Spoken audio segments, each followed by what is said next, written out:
So I think we're embarking on a giant online education experiment. Today, I think that the US outbreak of COVID is increased in 41 states. The total number of infections has topped 3.5 million, and educators around the globe are being compelled to initiate a trial study of epic proportion.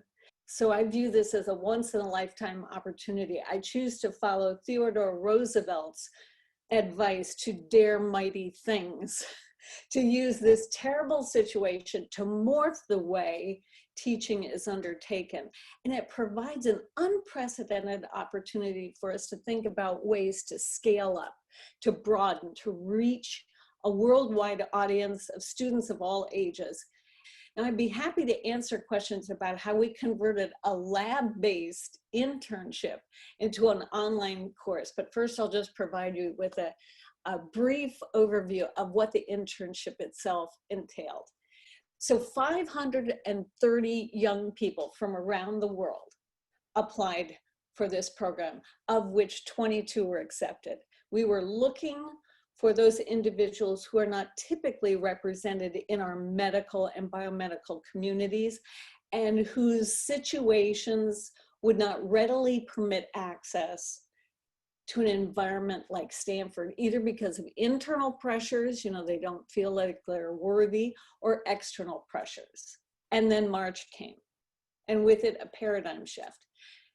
Because after all this arduous selection process, we briefly considered, canceling the 7-week program. Some of my co-mentors questioned whether a lab-based internship could actually be translated into a virtual experience. But I knew full well that the students hadn't competed so voraciously for a spot so that they could learn how to pipette or cut a tissue section.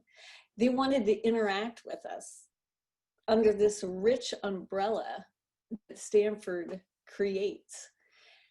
And our sponsors too, who had for decades supported education at Stanford, urged us forward.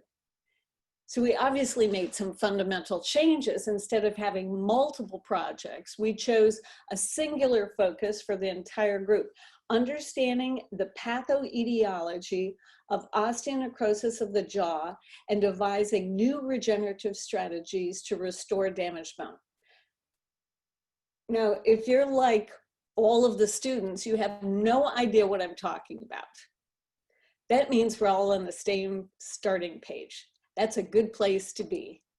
So we created and recreated teams among the groups. We had an MBA coach come and tell us about the importance of team charters. That is, how to share responsibilities among the group members, how to hold each other accountable. By changing and rechanging the groups, we asked them to figure out group dynamics on an ongoing basis. This was made possible because we had an enormous amount of digital data supplied by Stanford's anatomy department. Without this kind of repository of data, it would have been like opening up a textbook and showing me, here's the skull, here's the parietal bone. No, they could use these online tools to learn about anatomy and then understand the surgical approaches that were being taken to treat this disease. Gauging from my own attention span, we limited the lectures to 15 minutes and followed that by on-the-spot group exercises, lots of question and answer periods, lots of assignments offline.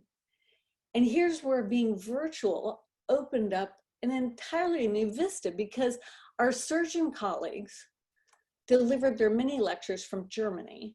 Our anatomy experts were both local and in Minnesota. Our bioengineering colleagues were on the East Coast, and one ran experiments in his kitchen in Arizona. Our animal modeling expert was from Davos. We had mentors from South Korea, Serbia, France. What an enormous advantage. We could introduce the students to this group of people with deep expertise and a passion for learning and teaching. We're in it together with our students We're going to learn and problem solve and create like we've never learned or problem solved or created before. And when we fail, we're going to try again. And I'm convinced that this attitude will carry us to educational vistas that are only possible or visible when you're standing on the shoulders of a giant internet.